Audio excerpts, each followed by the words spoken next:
I'm looking over here at the timer. This got going, and it's like now we're at 2 minutes. And quite honestly, you gotta just keep doing it, because this is a tough one. Today I threw this together. 2 days since the street fair, and I was inspired to do this video because I was in the cupboard and I saw the purpose, mental. So that's the two coins of it. There's two halves to this eating disorders. It's a problem with people's purpose, and there's also a mental issue. And I was in the cupboard. Actually, both of these need to be sealed up. I can probably use up the rest of these. Almonds. These are some very fine sliced almonds, and I was like, hey, I need to do that, and there they are. And there they are. Sugar. That fell on the ground again. Now, what is this all about? Eating disorders. You have an eating disorder. Okay, we'll use this later. Well, I don't, but one has an eating disorder, and you have to say, well, what are you looking at here? You have somebody who looks at their self and they say, I need to lose weight, even though they're already very, very not, very too thin. And so that's just very blatantly incorrect. Now, obviously, it comes from somewhere, usually childhood, like regressive, and so in their childhood, they'll say, they'll be a perfectionist or something, and they'll always be trying to control everything, and they're usually very scheduled and all that.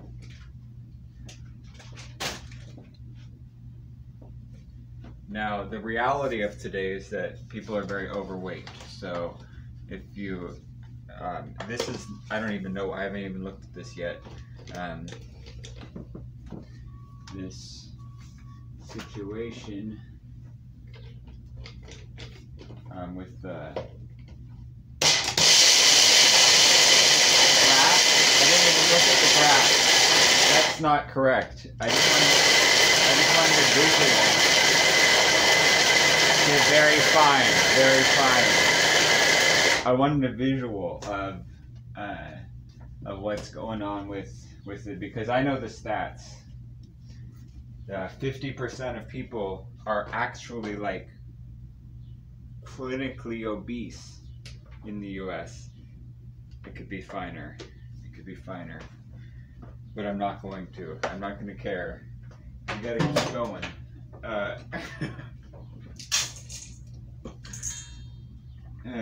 It's really not that great. What can you say?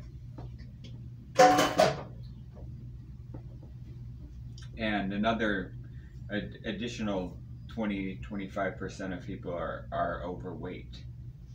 Now, that may not seem like a big issue, because I was looking up stuff for this presentation just this morning, and it's like you have all these women out there chronically obese, and they're saying, females, right? They say, oh, there's an issue today. People are, what's the problem?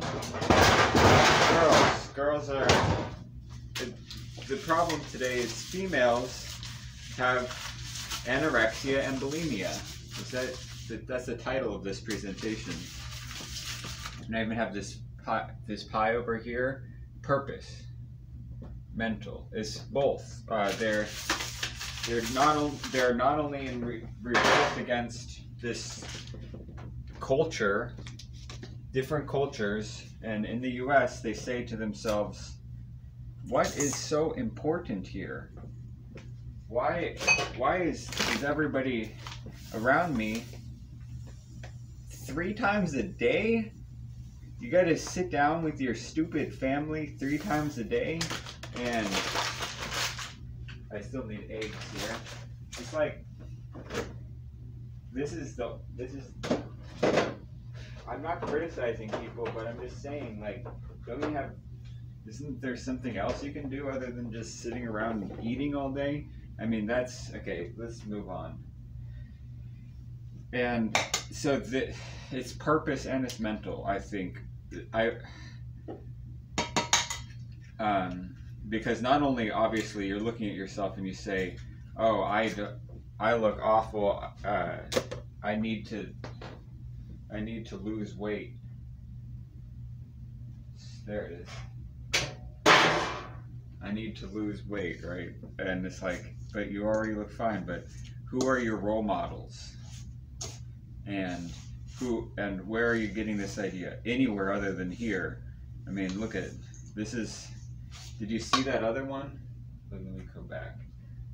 No, I saw all these pictures of, like, at the fair and stuff.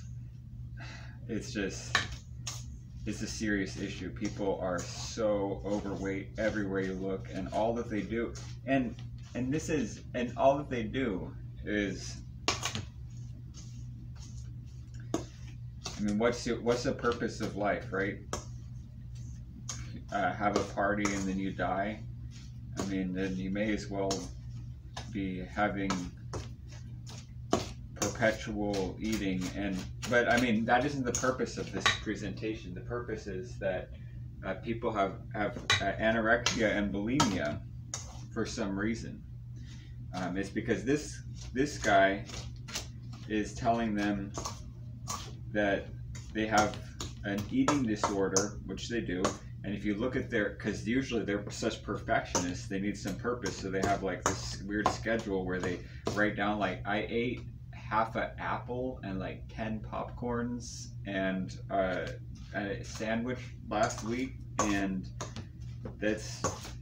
what else did they eat? Like, not what they were supposed to eat. I'm gonna turn the oven on. So the point is that on 300. I mean, I don't have a point here. That I'm just basically stating the obvious, that the people around them are really terrible. And so you look into magazines, and who's in there? Well, it used to be that people had role models with some curves. And I'm not saying that Marilyn Monroe was a role model. She actually had eating disorders and was very concerned about her image constantly. But at least back then people could look at a model and in the magazine from wherever they're living, you know, rural America, and they're living there and they're like, I hate this place. Is this the last? No, this isn't the last slide anyway. I mean, it's basically the last slide. Did I miss something in this recipe? No, I just need to mix it up. Maybe fold in some of these fine almonds, and then on the top we'll do some more of them so people know what they're consuming before they consume it, and then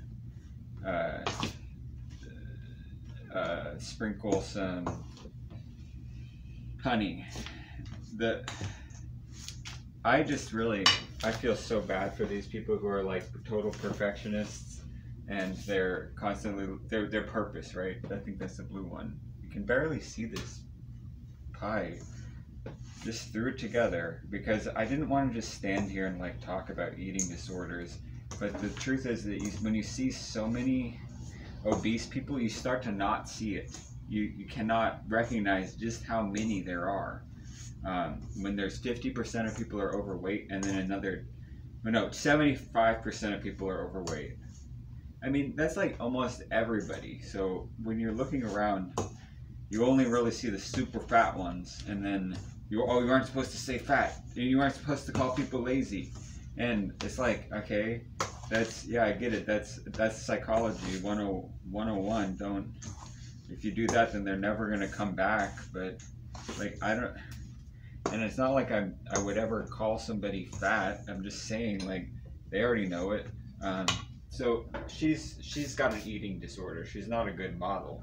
But then you go to, as soon as Twiggy came out, it's like, how can you forget that one girl who was like, you know, just totally gone with those eyes. So where is the, there it is. Okay, so I clearly didn't have this prepared, but I just want to get this going. Oh, I'm gonna fold in some fine almonds. Or am I? I'm gonna just put the nice ones on top so it looks good. I have some sympathy for people who are looking for some kind of approval, right? I mean, like, for example, I really didn't need to put the references on here. I'm kind of embarrassed about it. Getting a knife here. I will admit, but I'm actually glad that I put them on here because I actually read some of these. So let's just go straight to Erickson. I mean, I've done this so many times. Okay, when you're 15, every 15 years there's another cycle of life, another passage, and you're all about identity, and that's usually what you're all about, unless you have a foreclosed identity wherein you just basically adopt where you just basically are your parents. You're foreclosed because your parents are so cool that you want to just be just like them. So that's like very, I mean, it's like whatever, but most people are looking for identity 15, 20, and then the next 15 years, in your 30, you start to look within the structure you've found for your life. So where do people find their identity? It's in structure for their life. For a person with an eating disorder, that structure would be, what did you have that day to consume? That could be probably not even just anorexia or bulimia eating disorders, but they're looking for some kind of structure outside themselves, usually I don't know how people find their structure. Don't ask me. But then when you're 15, the next 15 years, when you're 30, then you're looking at like, oh, how is this all going to stick on here? That's the point. So then you found the perfect structure. It doesn't matter who you are. By the time you're 30, you usually look around and you say, this is it. I wonder if there's some way I can make this more stickier on there other than just jamming them in there. Oh yeah, the honey. So then you're like within your perfect structure, and you say to yourself,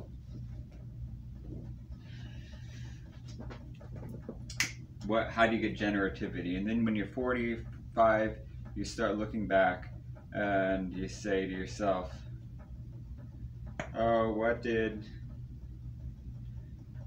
I do right? What did I do wrong? You're looking at the last 10 years, looking at the next 10 years, and by then you're an AARP. And where does eating disorders come into this? It usually happens to girls at a 10-to-1 ratio. And usually in their teens, so they don't have any identity. They find their identity in that structure, and they can tell people around them. They're having these conversations with people constantly. Oh, you're so thin. Oh, you're so blah, blah, blah, blah, blah. And meanwhile, they're looking at these awful pictures of Twiggy, and they're saying to themselves, I wish that I could live that life. That would be really cool to do anything other than this. And by then, you're an AARP, and you're saying to yourself, what do I have in my life? What's so bad about this? And so it goes right in the oven, and that's that. Terrible. I did a video about eating disorders, anorexia, and bulimia. And so I want to have a conclusion for talking about these. Here, this other one, because I think they came out really good looking. I haven't tried them yet, but not much to say about that.